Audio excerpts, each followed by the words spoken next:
wabarakatuh. Waalaikumsalam warahmatullahi wabarakatuh. Terima kasih kepada Mas dan Mbak dari HIMEPA yang telah memberikan kesempatan untuk saya menjadi tentor hari ini. Juga terima kasih juga untuk teman-teman yang telah ikut serta dalam asistensi hari ini. Perkenalkan, nama saya Sri Rahayu Ningsi, panggil aja Ayu, dari mahasiswa EP Angkatan 2018. Hari ini saya sedikit mengulas tentang materi yang telah teman-teman dapatkan di semester 4. Di sini saya akan menjelaskan pokok-pokok penting dan ada latihan soal yang nantinya bisa menjadi acuan untuk persiapan UAS semester 4.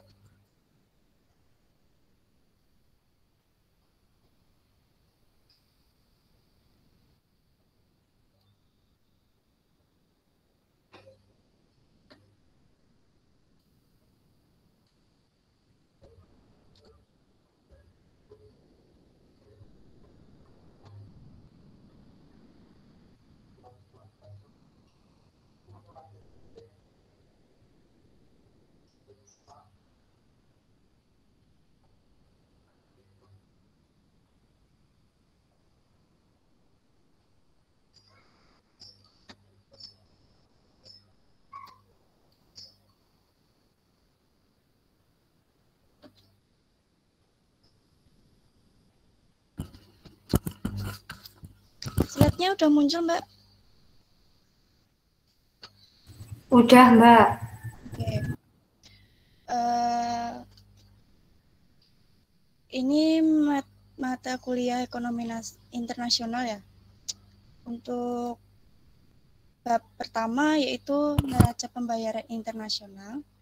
Neraca pembayaran suatu negara adalah catatan sistematis tentang transaksi ekonomi internasional antara penduduk suatu negara dengan penduduk negara lain dalam jangka waktu tertentu. Lalu, neraca unilateral atau transaksi satu arah adalah transaksi yang tidak menimbulkan kewajiban untuk melakukan pembayaran, misalnya transaksi yang menyangkut memberi atau menerima hadiah dan bantuan. Apabila suatu negara memberikan hadiah atau bantuan kepada negara lain, maka merupakan transaksi debit. Sebaliknya, apabila negara memberi bantuan hadiah dari negara lain, merupakan transaksi kredit. Lalu untuk penanaman modal atau direct investment adalah transaksi jual beli saham dan perusahaan yang diadakan oleh penduduk negara yang satu dengan penduduk negara yang lain, dan penanaman modal langsung yang diadakan oleh penduduk suatu negara di negara lain. Transaksi modal atau capital account itu ada dua. Pertama, transaksi modal jangka pendek. Itu ada kredit untuk perdagangan dari negara lain atau kredit perdagangan yang diberikan kepada penduduk negara lain. Lalu deposito bank milik penduduk suatu negara di luar negeri atau deposito bank di dalam negeri milik penduduk negara lain. Lalu pembelian surat berharga luar negeri jangka pendek atau penjualan surat berharga dalam negeri jangka pendek kepada penduduk negara lain. Lalu untuk transaksi kedua yaitu transaksi modal jangka panjang. Itu ada investasi langsung di luar negeri atau investasi asing di dalam negeri. Kedua, pembelian surat-surat berharga jangka panjang milik penduduk negara lain atau pembelian surat-surat berharga jangka panjang dalam negeri oleh penduduk asing. Lalu pinjaman jangka panjang yang diberikan kepada penduduk negara lain atau pinjaman jangka panjang yang diterima dari penduduk negara lain. Untuk bab kedua yaitu pasar valuta asing.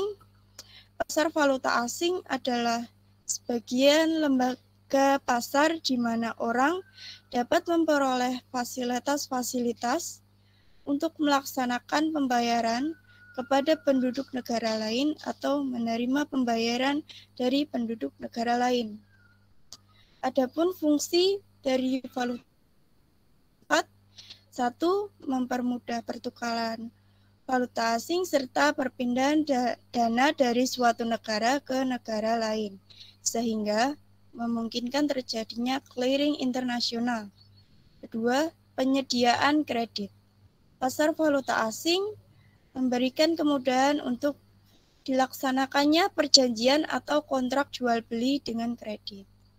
Ketiga, membatasi resiko.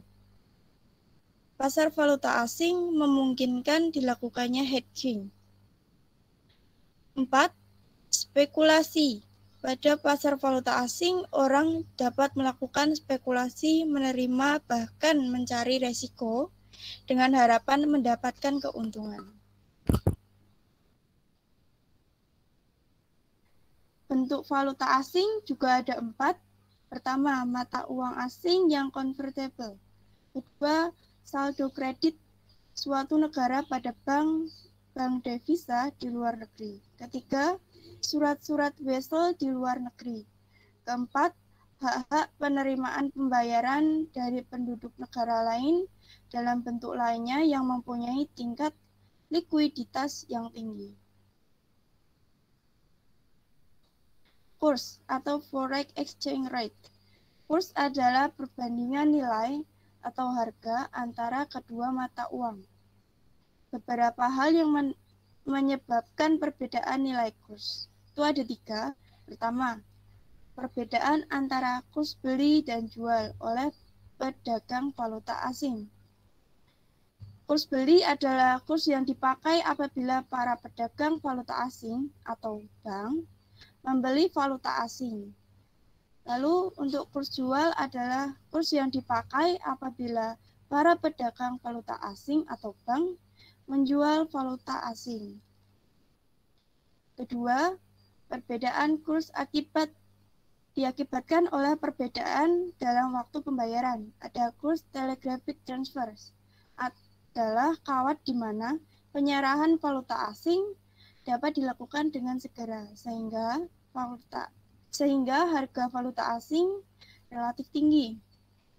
Lalu ada kurs mile transfer, adalah transaksi valuta asing dengan menggunakan fasilitas surat di mana penyerahan valuta asing relatif lambat sehingga harga valuta asing relatif lebih murah.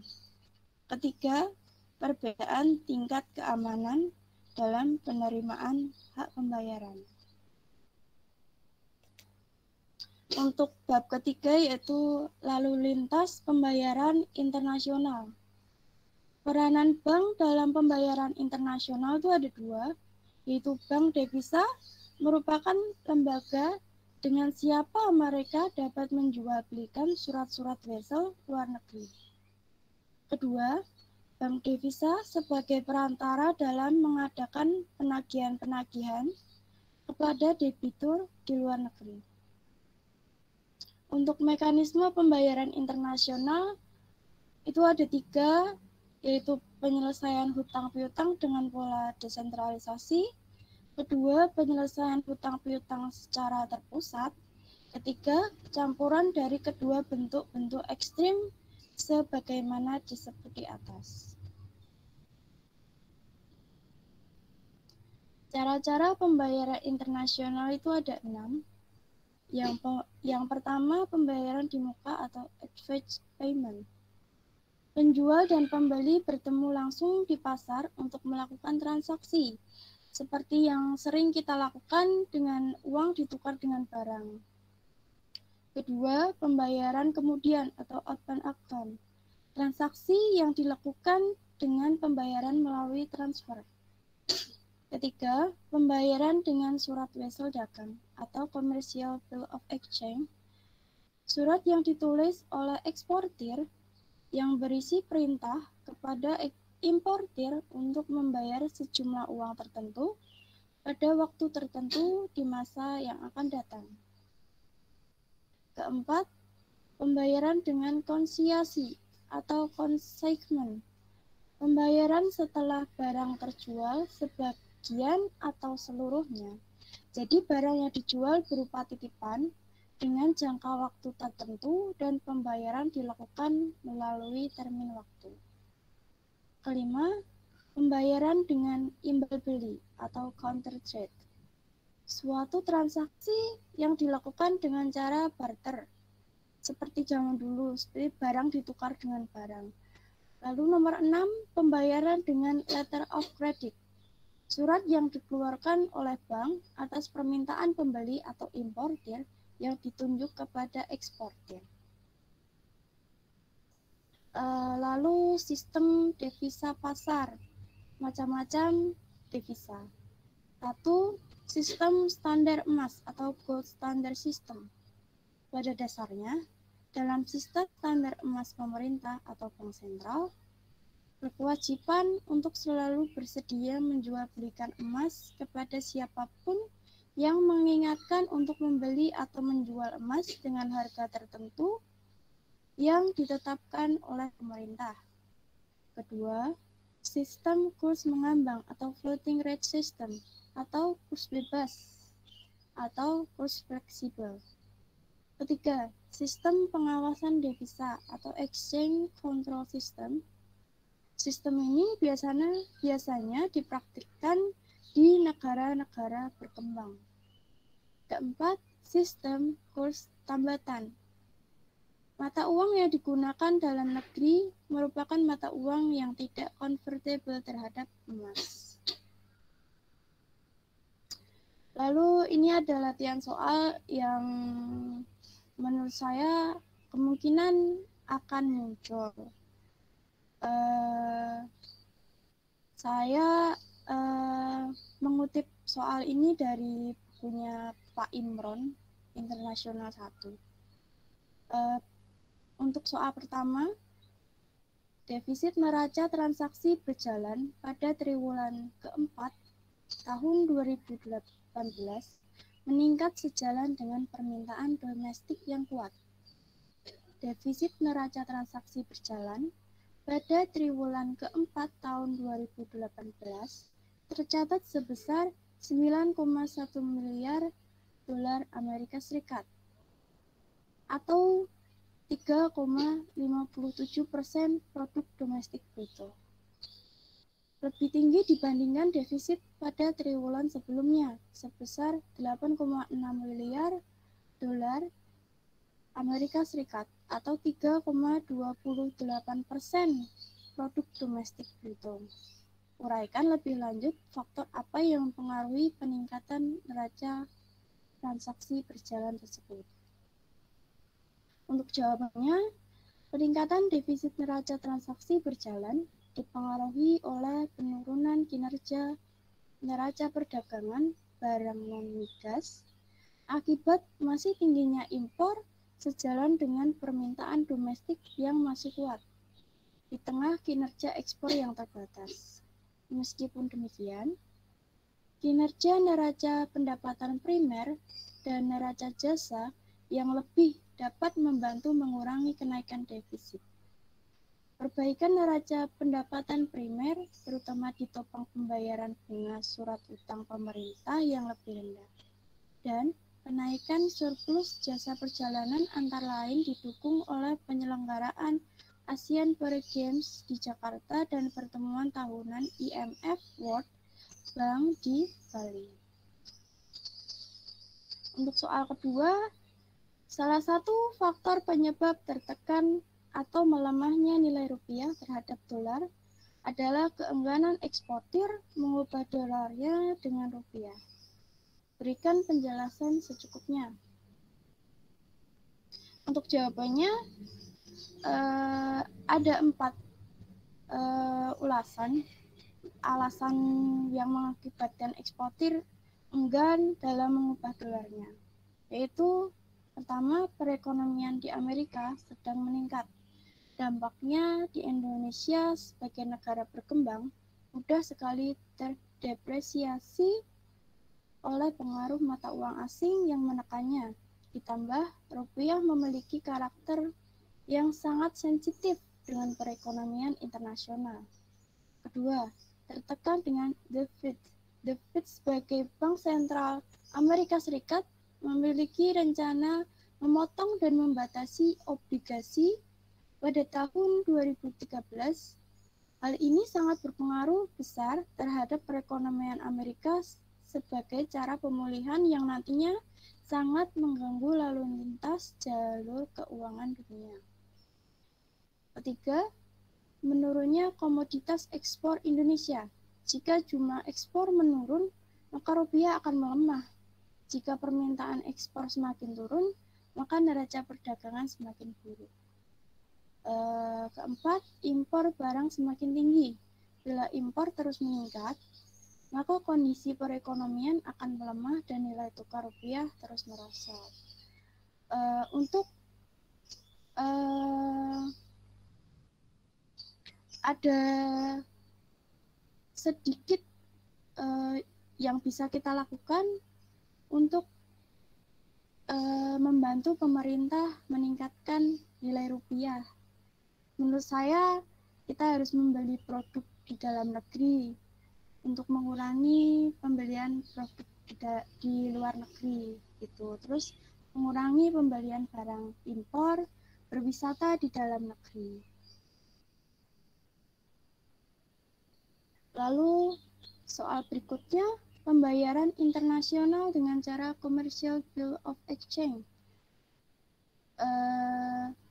Ini ada bagan untuk pembayaran dengan commercial bill of exchange. Bisa dilihat ya. Untuk penjelasannya karena di bawah penjelasannya, jadi saya jelasin aja langsung.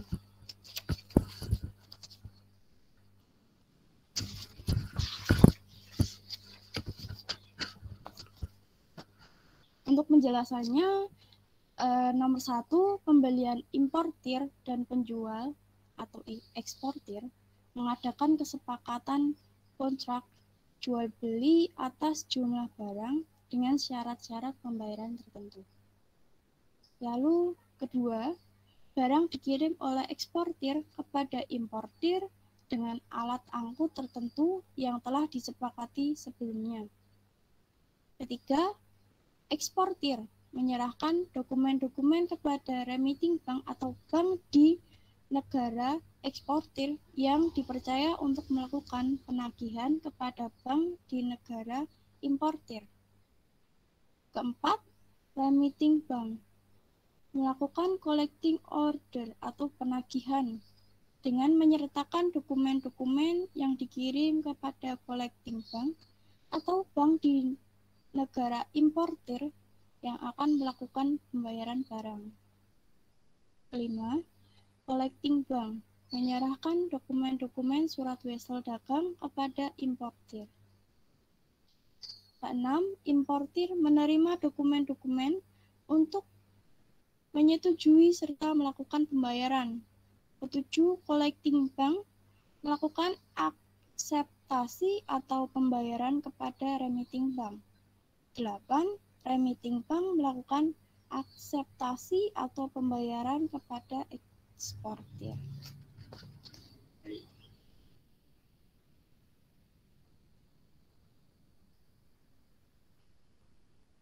Lalu ini penjelasan untuk pembayaran dengan letter of credit. Penjelasannya, nomor 1, perjanjian dengan cara pembayaran dengan letter of credit oleh importir dan eksportir. Kedua, importir membuka letter of credit dengan bank di negaranya dengan mengisi permohonan pembukaan letter of credit. Ketiga, issuing bank atau menandatangani letter of credit tersebut sebagai jaminan pembayaran kepada eksportir. Demikian, sebaiknya importir akan menjamin pula semua pembayaran yang dilakukan oleh bank. Keempat, dengan diterbitkannya letter of credit tersebut, berarti kredit telah tersedia bagi importir untuk mengimpor barang dari eksportir. Kelima, advantage terhadap letter of credit dilakukan oleh confirming bank atas perintah issuing bank guna memperkuat jaminan pembayaran letter of credit kepada eksportir. Keenam, wesel dan dokumen pengiriman barang diperiksa oleh confirming bank sebagai tanda persetujuan pengiriman barang.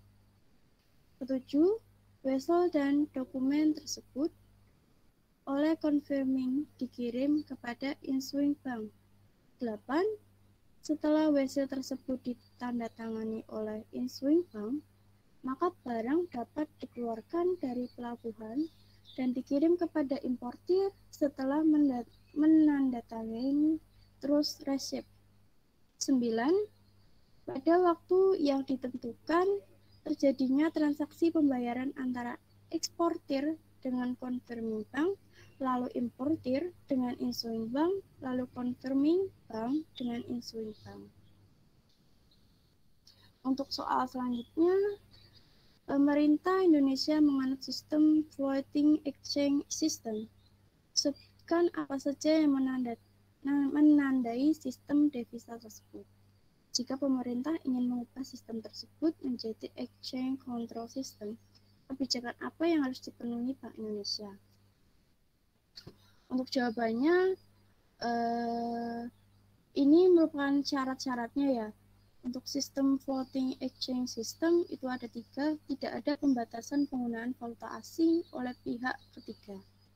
Kedua, mata uang yang beredar tidak convertible terhadap emas. Ketiga, kurs valuta asing ditentukan sepenuhnya oleh pasar. Lalu untuk exchange control system itu ada 4, mata uang dalam negeri tidak convertible terhadap emas. Kedua, para penghasil valuta asing harus menyerahkan seluruh valuta asing yang diperoleh kepada pemerintah. Ketiga, sistem penjatahan valuta asing dipergunakan secara menyeluruh. Keempat, kurs valuta asing paling tidak untuk kurs dasarnya ditetapkan oleh pemerintah. Soal selanjutnya, apa yang Anda ketahui tentang hedging atau forward exchange rate? Berikan contoh bagaimana transaksi hedging terjadi.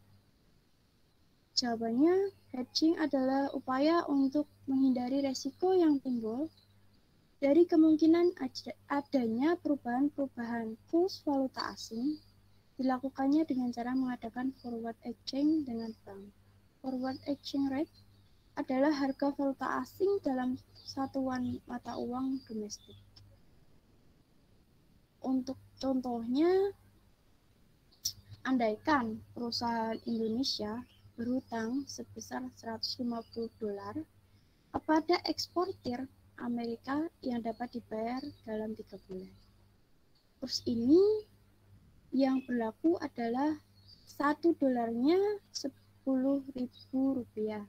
Maka perusahaan Indonesia mempunyai hutang sebesar 1,5 juta rupiah. Jika kurs tunai dalam 3 bulan naik menjadi $1-nya Rp10.500, maka perusahaan Indonesia harus membayar sebesar Rp1.575.000 atau naik sebesar Rp75.000.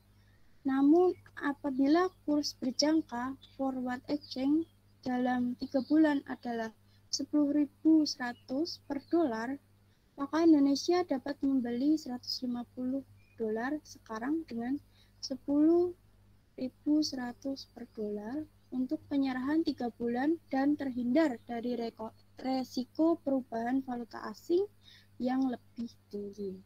Setelah 3 bulan, bila mana pembayaran telah jatuh tempo, perusahaan Indonesia akan melakukan pembayaran $150 dengan 10.100 per dolar, tanpa menghiraukan kurs yang berlaku pada waktu itu.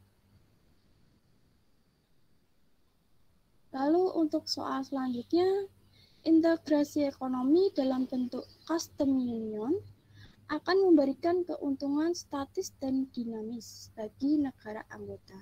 Berikan penjelasan mengenai manfaat dinamis tersebut. Custom union itu persetujuan antara 2 negara atau lebih untuk menghilangkan hambatan perdagangan yang berupa pengurangan dan peniadaan biaya masuk. Keuntungan dinamis terjadinya karena adanya trade creation. Trade creation terjadi ketika produksi dalam negeri di negara anggota digantikan oleh importir berbiaya rendah dari negara anggota. Dengan adanya custom union, dapat menghasilkan peningkatan kesejahteraan bagi non-anggota karena peningkatan pendapatan real meluas, peningkatan impor dari seluruh dunia. Tetapi kalau negara menerapkan custom union itu ada dua dampak. Yang dampak positifnya itu emang permintaan akan barang itu akan naik karena tarifnya dihilangkan atau dikurangi. Dampak negatifnya untuk negara itu karena tarifnya itu dihilangkan, maka pendapatan negara akan berkurang. Lalu bergantungnya negara untuk impor terus gitu. Lalu untuk pola hubungan antar bank dalam penyelesaian masalah hutang piutang, sebutkan dan berikan penjelasan beserta gambar. Untuk pola hubungan kan ada dua, desentralisasi sama terpusat.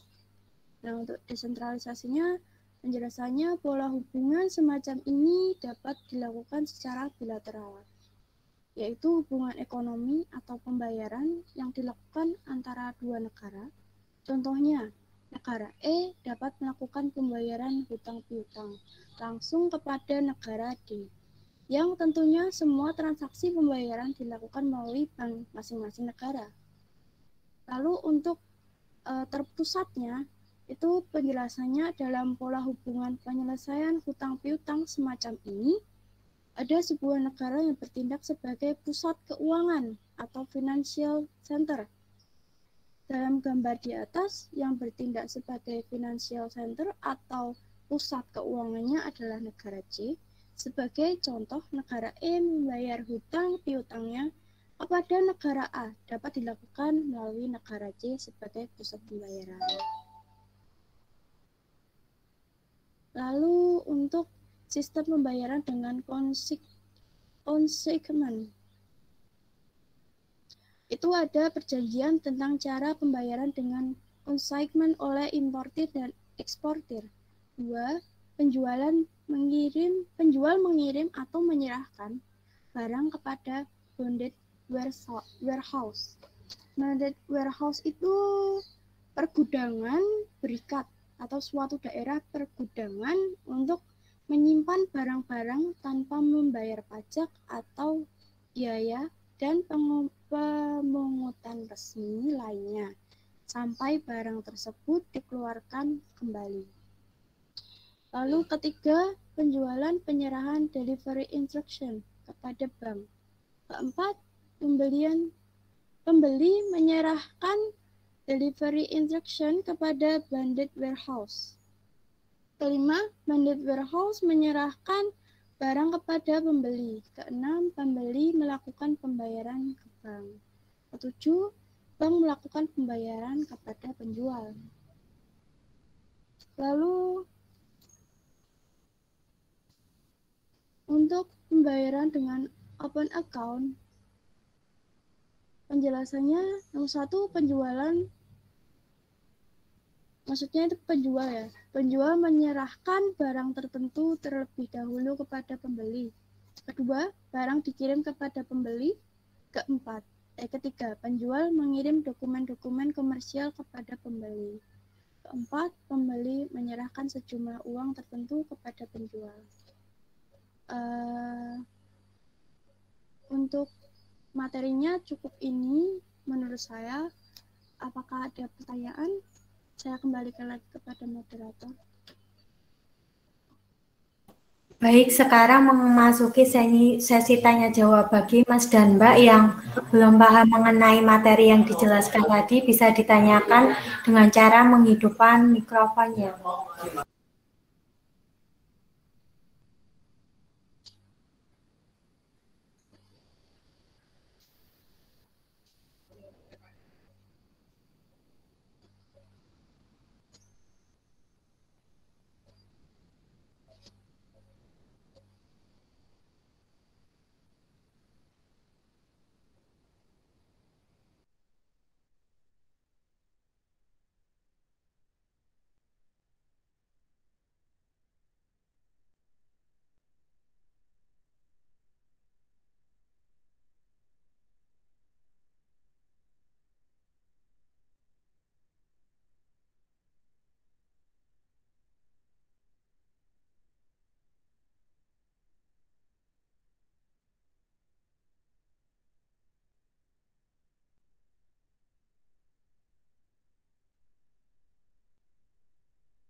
Silahkan Mas dan Mbak yang belum paham mengenai materi tadi bisa ditanyakan ya.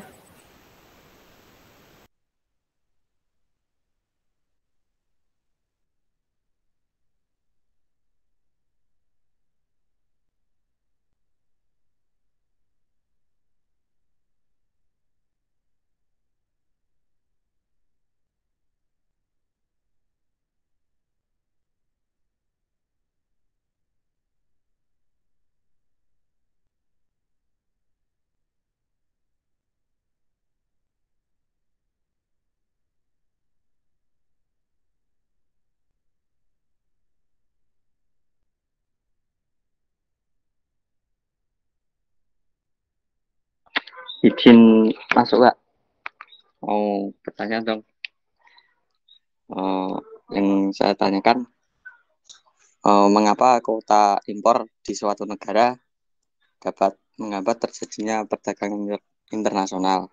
Terus itu terjadi pada suatu negara yang mengalami kayak ginilah masa pandemi. Itu kenapa Kak? Terima kasih.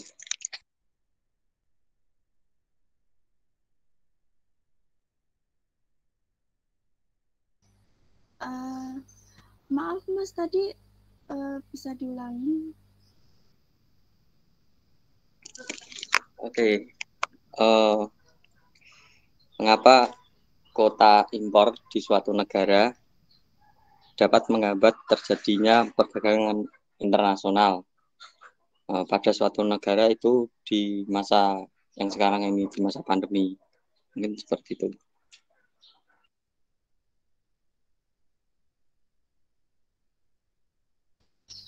Kalau menurut saya ya Mas ya, kalau import itu bukannya menghambat ya, tapi kalau inilah pakai sistemnya yang tadi, custom union tadi, kayak penghilangan tarif kan, jadi permintaan akan impor akan tinggi. Nah, itu kan berarti semakin banyak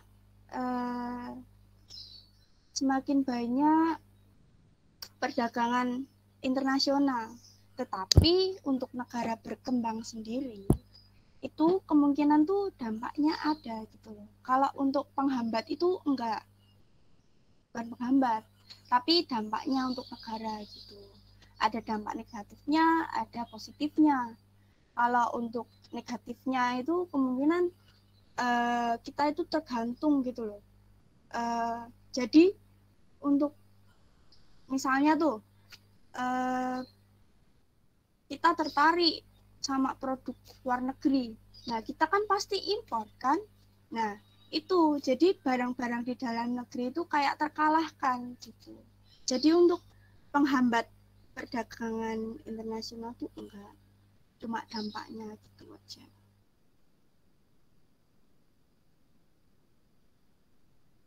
Gitu Mas, gimana?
Mungkin dari Mas Mbak yang lain, jika ada pertanyaan lagi boleh disampaikan.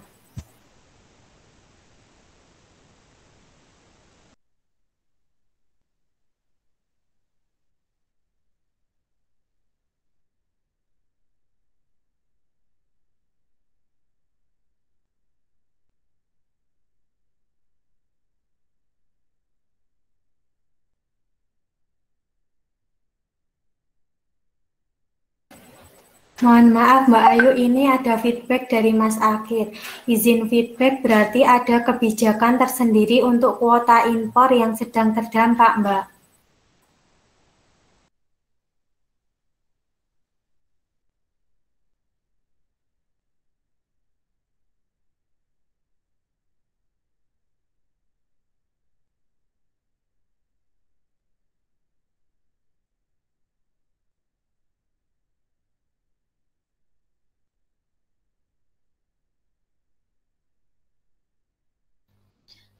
Maaf Mbak Moderator, tadi kayaknya ada pertanyaan saya tadi keluar sendiri. Maaf ya.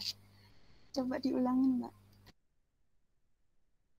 Oh iya Mbak, ini tadi ada feedback dari Mas Akid. Izin feedback, berarti ada kebijakan tersendiri untuk kuota impor yang sedang terdampak, Mbak. Kalau untuk pembatasan kuota impor, untuk sekarang kayaknya ya Mas. Soalnya kan emang apa ya, negara juga dalam keadaan pendapatan yang menurut saya rendah, dan untuk itu lebih baik untuk kuota impornya itu kemungkinan ada pembatasan, kebijakan pembatasan gitu.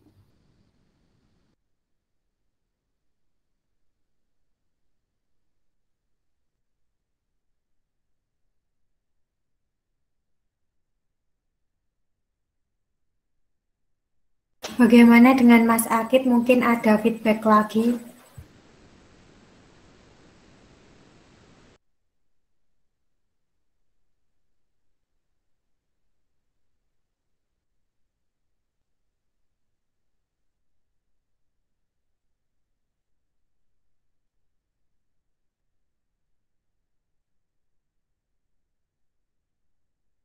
Baik, mungkin dari Mas Mbak yang lain, jika ada pertanyaan bisa disampaikan.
Bentar Mbak Moderator, mau tanya nih sama pesertanya, ini dosen pengampu buat ekonomi internasional siapa ya? Bu Aisyah sama Pak Imron? Iya nggak? Atau beda lagi?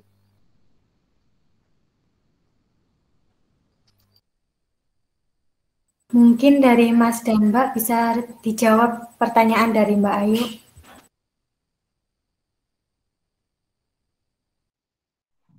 Iya Mbak, benar.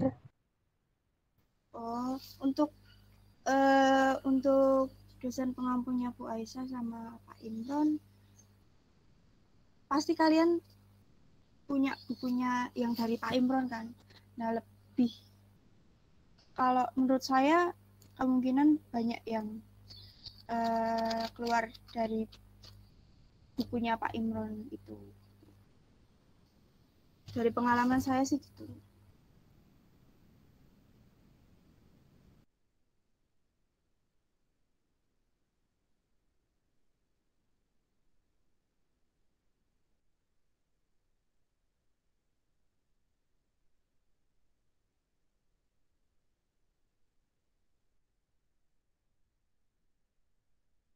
Untuk Mas dan Mbak, jangan lupa untuk mengisi link absen ya, sudah di-set di kolom komentar. Terima kasih.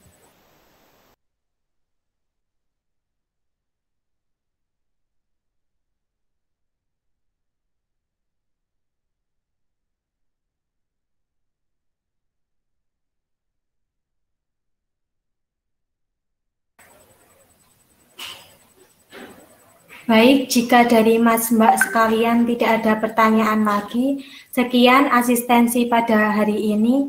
Semoga apa yang kita pelajari hari ini dapat bermanfaat. Jangan lupa Mas dan Mbak untuk mengikuti asistensi selanjutnya.